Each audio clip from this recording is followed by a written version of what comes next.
When it comes to buying a home, certain red flags can give you a heads up to really big trouble ahead. As a matter of fact, nearly 60% of home sellers admit to lying when they sell. And this stuff happens even in brand new homes. And that's why as a buyer, it is super important to be very aware of the red flags and protect yourself from the pitfalls that are costly. Now, if you have not done so already, go ahead and subscribe. I'm doing these videos here on this channel for you. So here's the 8 red flags that you should watch out for when you're buying a house. Here they are in descending order. Number 8, rushed or vague answers. Now, as a buyer, the home seller should respond openly to questions about repairs, neighbors, or the home itself. But it's a big red flag when the seller or the listing agent is defensive and wants to avoid questions about specific topics. So when you ask about past issues like flooding or mold or other repairs, and they just brush it off, or they try to dodge the question, that can mean that there's something that they're hiding or they're not happy to share. For example, potential repairs or the home's history. Now, specific issues within a homeowners association or within the community, these are the things you got to watch out for. These questions are standard, and a seller should answer them straightforwardly, especially if they just live there. And also, they should be willing to share documentation of previous repairs when they're needed. But if they give vague answers like, oh, that's nothing to worry about, watch out. This means it's something that you really need to dig deeper into. And this behavior is concerning if they rush through the process. And this might mean there's hidden issues that they hope you don't catch on to. Number 7 is the history of multiple short time frame ownerships. Now, if a property has had multiple owners in a short time period, this could be another sign of possible issues or the home or the surrounding area. So it can hint at issues that you might not see during a regular visit. Now, sometimes it can mean ongoing problems with the home, like structural issues that the previous owners didn't fix correctly or fully. Also, the house has been through many quick renovations or repairs, each done by different owners with different standards, and different homeowners have repeatedly altered the house in a short period of time. This can create inconsistencies in the home's condition. What if they didn't fix the leak correctly? What if the foundation really is shifting? And what if that HVA system is on its last leg and the owners just patched it up for a quick sale? And it's not just that, but there may be other common reasons for quick ownership changes within this neighborhood itself. And there might be problems related to noise, fights between neighbors, previous owners who couldn't tolerate the HOA and they just decided to move. So you want to have a buyer's agent look into the local property values and confirm if they're stable or if they see lack of growth and making it harder for a homeowner. Because you don't want to be the new homeowner. You need to do more than review a property's transaction history on Zillow, guys. Sure, you may be able to tell if the home's been bought and sold frequently in a short period of time, but the local real estate expert, they're going to know much more about this neighborhood, problems that are trending, and what's happening. And it's better to go through a thorough home inspection and specifically check for issues that may not be disclosed. And that brings us to our next point, number 6, not allowing a professional inspection. Again, watch out. If the seller refuses to let you do a full property inspection or doesn't allow you to inspect areas like basements or attics or crawl spaces, danger, danger, warning, Will Robinson. Sellers with nothing to hide are usually okay with thorough inspection through the entire home. But restricted access can mean they're aware of hidden issues in hidden spaces or problems they'd rather keep covered up. So you want to try to be safe. You want to try to hire your independent inspector rather than relying on who the seller would recommend. And in many cases, I have seen some crazy stuff happen. Sellers or the listing agent for the seller may have inspectors that they work with who might downplay or overlook issues just to help push that sale through. So always insist on a trustworthy, thorough inspection. Number 5, neglected maintenance. Now, if you walk through a home and you immediately notice signs of neglected maintenance, you should have concerns about this. This happens when a seller does not take time to do the regular maintenance, and it's often a sign that they've skipped out on more extensive repairs.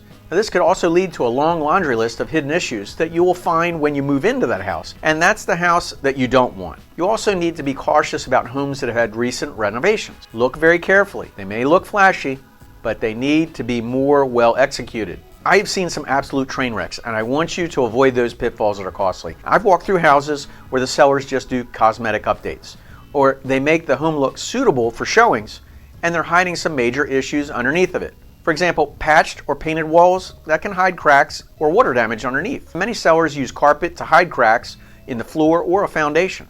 And when you take a closer look, you'll notice that there's some of these updates, well, they're poorly executed. And when you see these types of red flags, take your time to investigate further.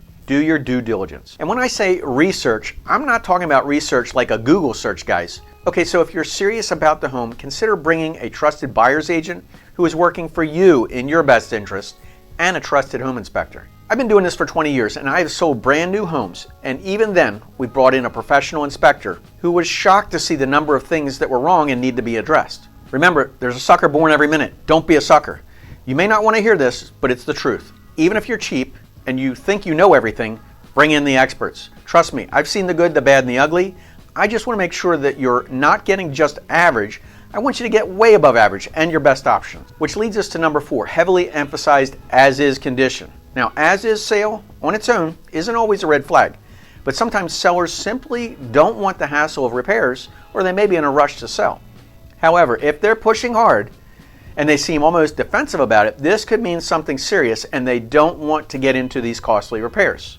And if you see they're trying to rush you through a sale and say things like, it won't last long, I've got other interested buyers, or it's priced to sell and take it or leave it, any of that kind of stuff, sellers may use this tactic in the hope that urgency makes you overlook potential costs and you'll face those after you close. So whenever there's a push to speed things up, make sure you slow down. Take your time, inspect the property thoroughly. Number 3, inconsistent information. Now, if the seller or the listing agent who's working for the seller keeps changing their story, this can be a sign that there's something off. For instance, if they first say the roof was replaced within the past year and then later mention that it needs some repairs, because this is a hint at other additional hidden problems. Major problems that are kept secret just to attract buyers. Watch out. Pay close attention to how they describe things like past renovations, the age of appliances, and recent updates. Guys, you want to see consistency here because it signals that they're not being truthful.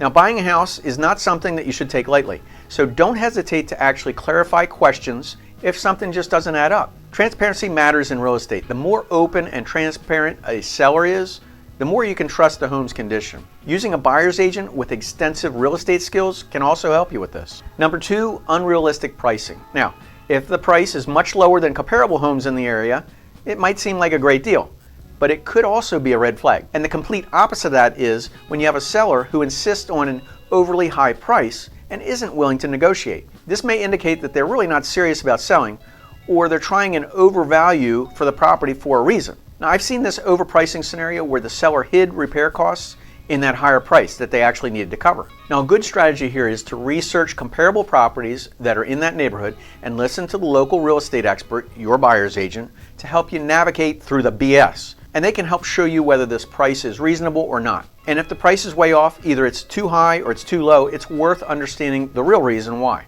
In either case, you don't want to walk into a property with hidden costs or unrealistic expectations. And you certainly don't want to be in a contract with one either. Number 1, legal or zoning issues. Now, legal and zoning issues can be a real hassle, especially if a seller's not upfront about them. So let's say the house has unapproved renovations when they did work on the house. For example, they added an extra room without permits, and you got to spend extra money to bring those areas up to code. Here's a crazy scenario for you. We had a buyer who was under contract for a house.